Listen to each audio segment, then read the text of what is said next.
नक्श, आप ठीक हैं? आपको चोट तो नहीं लगी?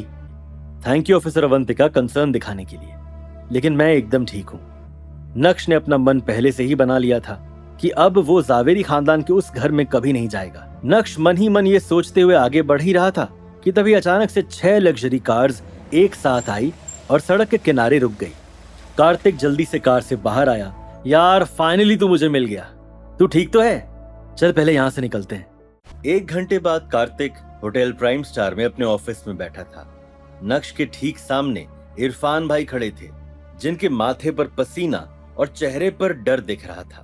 कार्तिक अपनी चेयर से उठा और इरफान भाई को एक लात मारते हुए बोला, नीचे झुको, घुटने टेको।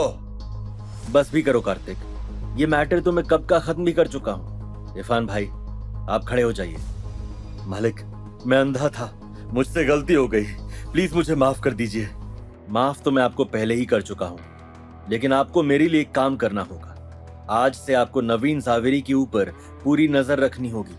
वो क्या करता है, कहां जाता है, किससे मिलता है, उसकी एक एक इंफॉर्मेशन चाहिए मुझे। बिल्कुल मालिक, आपके लिए तो कुछ भी। थैंक यू, आपने मुझे काम दिया। इरफान भाई बहुत ग्रेटफुल फील कर रहे थे, लेकिन नक्श ने उन्हें कोई जवाब नहीं दिया और इसी के साथ नक्श ऑफिस से बाहर निकल गया।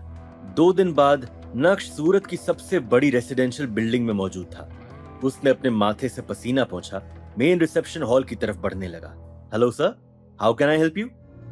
मुझे एक घर खरीदना है।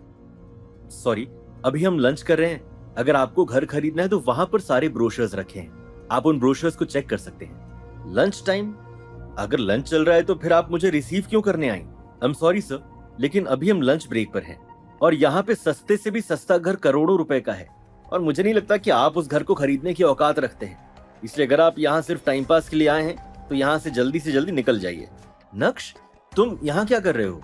अनिका उसे देखकर एम्बैरेस्ड भी थी और साथ ही साथ सरप्राइज्ड भी। नक्श ने अनिका के सवाल का कोई जवाब नहीं दिया। उसकी नजर तो उस आदमी पर थी जो अनिका के ठीक बाजू में खड़ा था। मुझे तुम्हारी जिंदगी से गए 2 दिन क्या हुए, तुमने तो अपने लिए लौंडे देखना भी शुरू कर दिए। इतना जल्दी कैसे भूल गए मुझे? अनिका, क्या कहा तुमने? ये नक्श है, वो तुम्हारा यूजलेस हस्बैंड। उस आदमी का नाम प्रेरक मोदी है। ये एक परफेक्ट सन इन लॉ है जिसे चित्रा ने कल ही अनिका के लिए पसंद किया है। जब उस फीमेल स्टाफ मेंबर ने प्रेरक को देखा तो वो तुरंत ही प्रेरक की ओर बढ़ी और मुस्कुराते हुए बोली, मैनेजर सर, आप इधर क्या कर रहे हैं? अरे कुछ नहीं, मैं बस मिस अनिका को हमारा घर दिखा रहा था। तुम अपना काम कंटिन्यू करो, तुम्हें मेरे लिए परेशान होने की जरूरत नहीं है। अरे तुम अभी तक यहीं खड़े हो? अगर तुम यहां से नहीं गए तो मुझे सिक्योरिटी को बुलाकर तुम्हें बाहर फेंकवाना होगा। हालांकि नक्श का ध्यान तो पूरी तरह से अनिका में ही फंसा हुआ था। नक्श को बुरा लग रहा था। भले ही उन दोनों के बीच इतनी नजदीकियां नहीं थी, लेकिन इतनी दूरियां भी नहीं थी कि 2 दिन के अंदर ही अनिका किसी और मर्द के साथ घूमे, और यहाँ तो वो घर देखने आई है। नक्श, तुम गलत मत समझो, ये सब तो मम्मी जी की वजह। मैं समझ गया। अभी स्टाफ सिक्योरिटी को कॉल करके बुलाने ही वाला था जिससे नक्श को बाहर निकाला जा सके, लेकिन तभी प्रेरक ने उन्हें ये करने से रोका। अचानक से उसके दिमाग में एक ख्याल आया। उसने सोचा कि क्यों ना नक्श का इस्तेमाल करके अपने सक्सेस का शो ऑफ किया जाए। तुम नक्श हो, राइट? चित्रा आंटी ने तुम्हारी सिचुएशन के बारे में बताया, लेकिन मुझे ये समझ में नहीं आया कि अनिका ने तुमसे शादी की या फिर तुमने अनिका से शादी की। तुम्हें इससे क्या मतलब है कि मैंने मेरी बीवी से शादी की या फिर मेरी बीवी ने मुझसे? क्या तुम्हें मुझसे जलन हो रही है? मैंने आज तक तुमसे ज्यादा शेमलेस इंसान अपनी लाइफ में कभी नहीं देखा। अनिका तुम्हें जल्दी से जल्दी डिवोर्स दे देगी, इसलिए अब आगे से यहाँ पर दिखाई मत देना। मैं तुम्हें अनिका के आसपास भी नहीं देखना चाहता हूँ। जब नक्श ने ये सब सुना तो उसके एक्सप्रेशंस भयंकर से भयंकर रूप ले चुके थे। और क्यों नहीं लेते? नक्श ने अनिका को डिवोर्स नहीं दिया था, तो इस हिसाब से वो अभी भी उसकी बीवी थी। घर खरीदना है? Is that a joke? क्या तुम्हें लगता है कि तुम यहाँ घर खरीदने के लायक हो? मैं लायक हूँ या नहीं, इससे तुम्हें क्या मतलब है? क्या तुम यहाँ के मैनेजर हो? मैं ही यहाँ का मैनेजर हूँ और ये सब कुछ मेरे अंदर ही आता है, तो मुझे इससे बहुत मतलब है, समझे? बहुत बढ़िया। ये बोलते हुए नक्श ने ऊपर से नीचे तक प्रेरक को देखा और उसके बाद अपना फोन बाहर निकाला और किसी को कॉल करने लगा।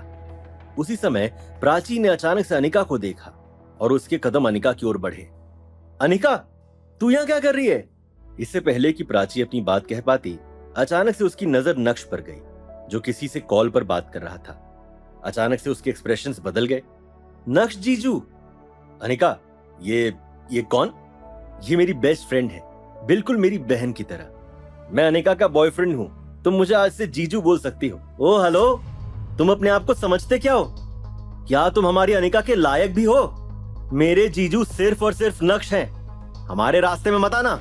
क्या प्राची के जोरदार स्टेटमेंट से उड़ने वाले थे सबके होश? प्रेरक की इस गलती के लिए क्या नक्श उतार देगा उसे सड़क पर? कल्याणी और चित्रा के इशारों पर कब तक नाचेगी अनिका?